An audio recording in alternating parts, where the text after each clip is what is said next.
What is good, ladies and gentlemen? My name is Rafael Alex and welcome to a brand new video, guys. Today we got some massive news and information. So yesterday I covered a rumor that was posted back in 2017, and it turns out that rumor was real. It was actually something that was posted in 2017 thanks to one of our viewers named Niels, also a good friend of mine. We now know that that rumor was legitimate and actually was posted on 4chan and not just something faked. But beyond that, we also have some massive information about Pokemon Sword and Shield DLC, because it looks like the actual release dates for the DLC may actually have came out because they have popped up on the eShop. So before we get into all that, if you wouldn't mind dropping a like down below, that'd be really appreciated. So let's get started. So first things first, a rumor I talked about today specifically was posted on the 14th of August in 2017, so pretty much 3 years ago. This rumor specifically said that Gen 8 games will be Pokemon Sword and Shield and Pokemon Time Diamond and Space Pearl. This rumor is legitimate. We now actually have proof that it was posted on 4chan on this day in 2017. It was actually part of a post where somebody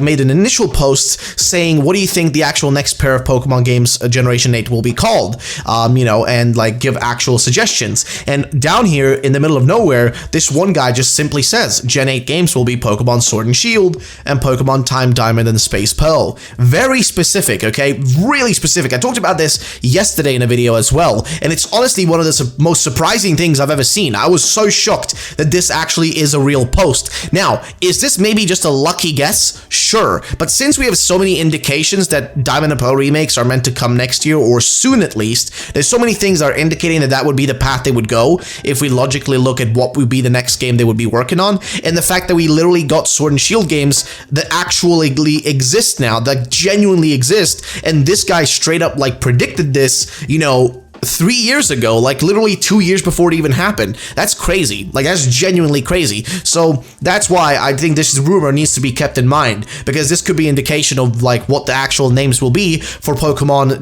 Diamond and Pearl remakes. So keep that in mind. He didn't really give any other information, but that's all we really know about it. So what's the next thing though? Well, that's the first thing, right? We're done with that rumor. We're going to talk about it a little bit further in the video again, but I want to get to the next piece of news, which comes to us from your boy PokeRaf. So PokeRaf posted this on Twitter basically, and also a big shout out to the guy who shared this information with him, which is Harry Brimson. So shout out to Harry Brimson, and also shout out to the PokeRaf for actually DMing me and letting me know, hey, check out this information, it's pretty cool. And I checked it out. So here's what he basically said. FYI, if you search for the Pokemon Sword and Shield expansion pass on the Nintendo eShop, the scheduled dates can be found. And then it says the Isle of Armor, 30th of June 2020, which makes sense because they did say late June is the release of this game, this DLC rather, is what they said. Now, could it be specifically on that day? It could be a little bit earlier as well, anything could happen, right? But then it also says the Crown Tundra, 30th of November 2020, which is actually the more interesting piece of information, because we actually haven't known anything about the Crown Tundra. People were guessing maybe it's going to release in September, maybe October, maybe even December, right? But now we know that they're seemingly based on this, aiming to release it around the same time that they release new Pokemon games every year, right? It's usually around November, usually middle of November, but in this case, maybe they're going for late November to kind of get into that kind of, winter area with December and stuff, when people are buying gifts for Christmas and stuff like that. So what I'm basically trying to get across is that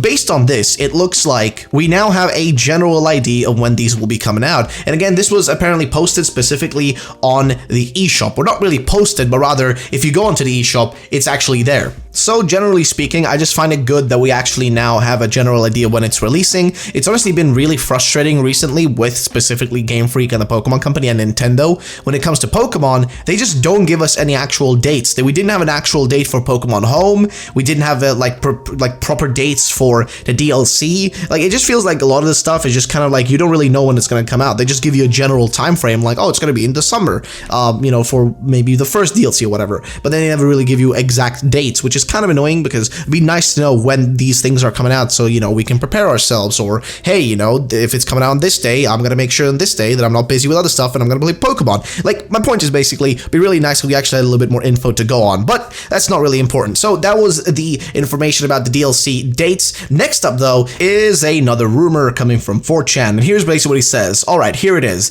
There are secret trainer fights that are references to martial arts movies actors, specifically Bruce Lee, Jackie Chan, and so on. They're placed in the most hidden parts of the island. Defeating each of them grants you the ability to Gigantamax your starter Pokemon.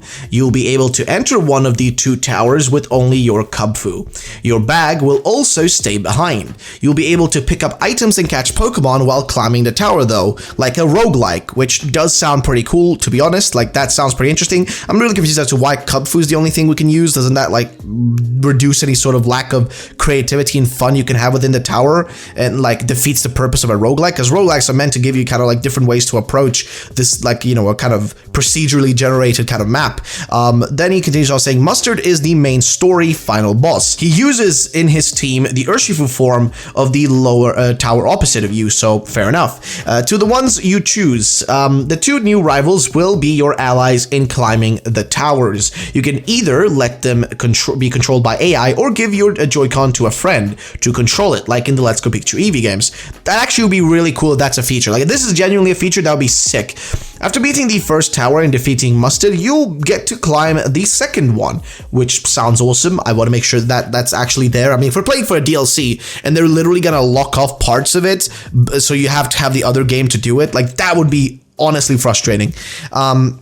But he says here, though, which is like a hard mode, though. So the second one will be a hard mode. You'll enter with your Urshifu, fight stronger trainers, and find rare items that you can keep after beating the tower. The new items introduced in DLC can be found here, which to me sounds honestly amazing. Like, that genuinely sounds like a pretty cool feature if that's how they do it. Like, I was worried about the tower, and I still am worried about the tower because this is just a rumor, but like, that's the thing about the tower that worries me, is that they will just make it this kind of lazily put together thing that doesn't really offer much in terms of replayability or fun, or that they would lock off so you can only enter one tower depending on which form of Urshifu you choose, right? Which, that to me would be annoying, because if you're already paying for DLC and then they're gonna lock off a tower just because you chose one and not the other, it just feels a little bit boring. Unless you can, again, you know, unlock it by completing the first one and then being able to simply jump over to the other one, but it's going to be a hard mode version of, like, you know, the towers. It's not going to be a simple one the way the first one maybe was. That to me sounds awesome. Like, if they did it that way, that's genuinely going to be fantastic. Like, I'm on board for that. But again, it's if they do that, so we don't really know. So that was the information. Now let's go back to the first thing we talked about in this video, which was the rumor that was essentially confirmed that it was real. Like, not real as in we know the information in it is actually legitimate, but rather we know that the actual post was real, which is something really important, because I was worried that the post could have been like just manufactured and fake, but it was actually real. It genuinely was real. So somebody knew back in 2017 what the next projects would be, that being specifically Pokemon Sword and Shield. He literally says that Generation 8 games will be Pokemon Sword and Shield and Pokemon, you know, I guess Time Diamond and Space Pearl. Now, again, you could say it's a lucky guess, right? This guy may have just luckily guessed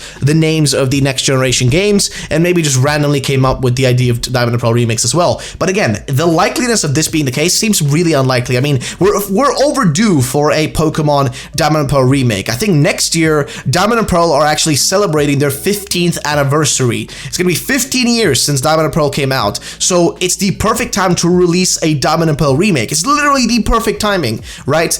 And also, this guy literally got the names right of the new gen games, the Generation 8 games, Sword and Shield. He got it correct. Like, it just seems impossible to me that this is just mere coincidence, because that would be really crazy if it was, that he would just get both those things so well aligned there. And he also calls the, you know, the Diamond and Pearl remake games there Generation 8 games, which they technically are. If they end up being made, you know, next year, if they get released, they're essentially made with the same engine that Sword and Shield was, so they're probably going to be, yeah, the Generation 8 games, you know, remake games of this generation. So yeah, basically the same way that ORAS is essentially a Generation 6 game, because it basically happened, it was made with the same engine as X and Y in the 6th generation. So this all makes sense. It's really crazy to me. Now, the next thing, though, is specifically the whole thing that, you know, the DLC, when they're releasing the release date. Again, shout out to PokeRaf and shout out to Harry Brimson for this information. It does seem like a reasonable time. I mean, at the end of the day, it does look like they're placeholders, since it's like the 30th and the 30th, but these are actually